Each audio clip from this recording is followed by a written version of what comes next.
Now, further complicating this identification of this individual, we also discovered through the coroner's office that the individual had sustained a gunshot wound to the head prior to the detonation of the vehicle.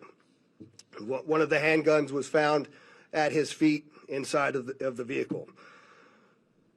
Obviously, in how we're trying to identify him, and I'm feeling comfortable to give you this information, is a tremendous amount of substantial evidence to include he rented the Turo vehicle. There are 2 tattoos, one of which was on the stomach and one of which is on the arm, that we can see bits and pieces of it as in comparison to what it is that we now know he had on his body. That has given us a lot of confidence that this is, in fact, the same person, as well as the clearly obvious, which is the credit cards, the military identification, the passport. And then furthermore, as you'll see here in just a very short period of time, we tracked his movements from Colorado to Las Vegas, and in a number of the photographs that we were able to determine, he was the individual that was driving the vehicle. And also, I'd like to iterate this point to you. We still have only ever seen him in this vehicle, and we're not aware of any other subjects involved in this particular case. I would like to acknowledge a couple of things because I know what's going on in the social media world, and there are a number of things in this case that are similar to the attack in New Orleans. We do know that our subject here served in the military. In fact, he's a current member of the military. Both of the subjects served at Fort Bragg, North Carolina. What we do know about that is it's a very large military base, and we have no record that they served in the same unit or even at the same years at Fort Bragg, something that continues to remain under investigation. I also know that they both served in Afghanistan in 2009. We don't have any evidence that they were in the same province in Afghanistan, the same location, or the same unit. Again, something else that remains under investigation. And we also know, of course, that they both used the rental company Turo to rent their vehicles. As far as his military background, it's been confirmed by DOD that he was indeed in the United States Army. He was also a Green Beret operations sergeant who spent most of his time at Fort Carson, Colorado, and in Germany. He was on approved leave from Germany, where he was serving with the 10th Special Forces Group. He was also previously in the National Guard and the Army Reserve. So the question is how are we working to rule in or rule out any connections to the New Orleans event? And the answer to that is every tip and lead that comes in, every piece of evidence that comes in, we don't discount it, we work it through it. You know, it's an interesting thing during these kinds of investigations that if these turn out to be simply similarities, very strange similarities to have. And so we're not prepared to rule in or rule out anything at this point. There's lots more for us to do in this investigation. We haven't even gotten into the phones or the computers, which are usually very, very instructive and informative to us as we investigate. And we've got a lot more work to do to trace him, to see the stores that he went to rule out anybody else. Lots of investigative work to do, and we're just trying to give you an update on what we know now. That is factual. The question is, was the gunshot self-inflicted? And we do believe it was, since he was the only person in the vehicle, and it occurred immediately prior to the vehicle blowing up. The question is, am I comfortable calling it a suicide mission? I'm comfortable calling it a suicide with the bombing that occurred immediately thereafter. I'm not giving it any other labels. The question is, did we have any of the family members share any particular red flags?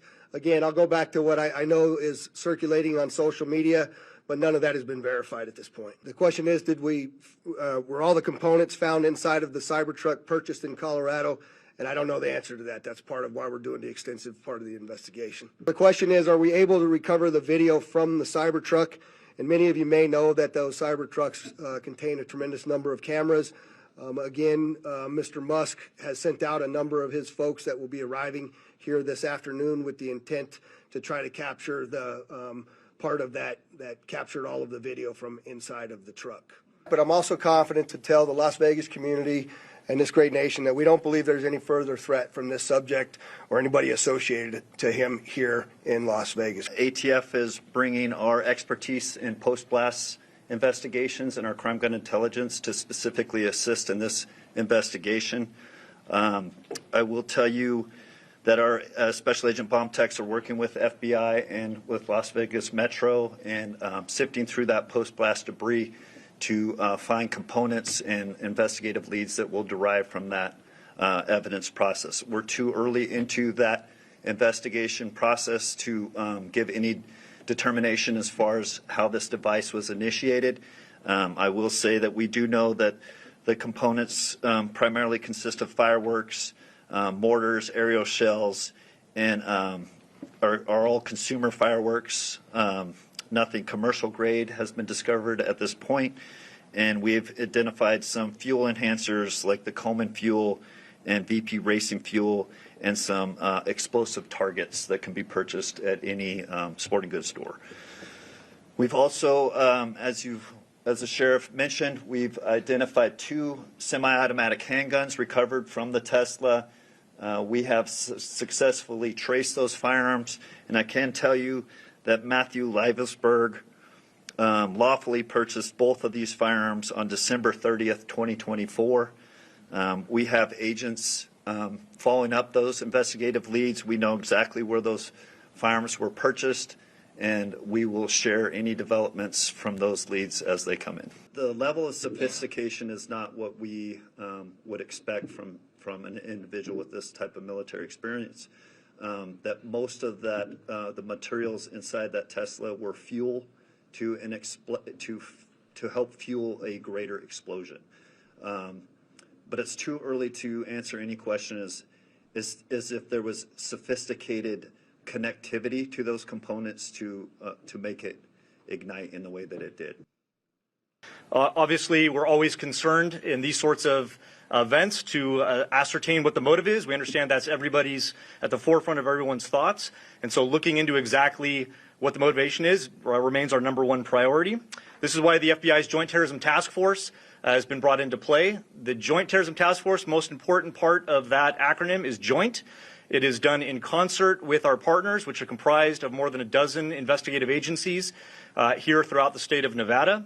We've been working hand in glove, side by side, tirelessly to determine is there any ongoing threat to the public, to identify the subject, to determine any potential connection to other events going on in the world, most notably in New Orleans, and then obviously to determine if there's anything else that we need to be tracking down. At this time, as the sheriff's pointed out, we feel that the subject has been identified, although not conclusively, waiting for DNA evidence on that front.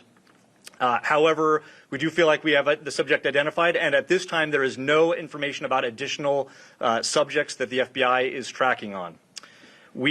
Our resources, as I mentioned, that have been deployed in support of this event include Special Agent bomb techs, our evidence response team, which is processing crime scenes, side by side with the forensics folks from Las Vegas Metropolitan Police Department, our investigators, our intelligence analysts, and then outside of the FBI Las Vegas field office, we have investigative leads that are being conducted by FBI field offices, both internationally and domestically as well. As always, when the FBI is involved with any sort of case like this, we ask for help for the public. Anyone with information related to this incident, we encourage you to please call 1-800-CALL-FBI, or you can submit a tip online at tips.fbi.gov. We've already received thousands of tips related to this incident. The challenge that we face moving forward is to separate those that are pertinent and relevant and those that can be verified from those that have not. For example, one of the tips that we received just today relates to information alluding to this subject's personal experiences related to his time and activity in the military. Again, that's unverified and uncorroborated, but one of many tips and leads that we will be following up in the days that come. If you have any additional information, again, encourage everyone, 1-800-CALL-FBI or submit it online, tips.fbi.gov. We will tirelessly work to exhaust all investigative leads and conclusively determine what the nature of this particular incident was, what the motivation was, and to the extent possible, share all that information as we obtain it. The motivation at this point is unknown. We are, as I mentioned earlier, following investigative leads both domestically and internationally as well. And so that includes search warrants and witness interviews, collecting forensic information, and basically trying to compile the facts. And so there's investigative activity taking place literally around the globe, trying to determine what the potential nexus is. But at this time, at this particular moment in time, as the sheriff aptly said, we have to focus on what we know and what we don't know. We know we have a bombing, absolutely, and it's a bombing that certainly has factors that raise concern. It's not lost on us that it's in front of, of the Trump building, that it's a Tesla vehicle, but we don't have information at this point that definitively tells us or suggests it was because of this particular ideology or any of the reasoning behind it. That's the purpose of the investigation that we're conducting, is to get to the bottom of exactly what happened, why and how.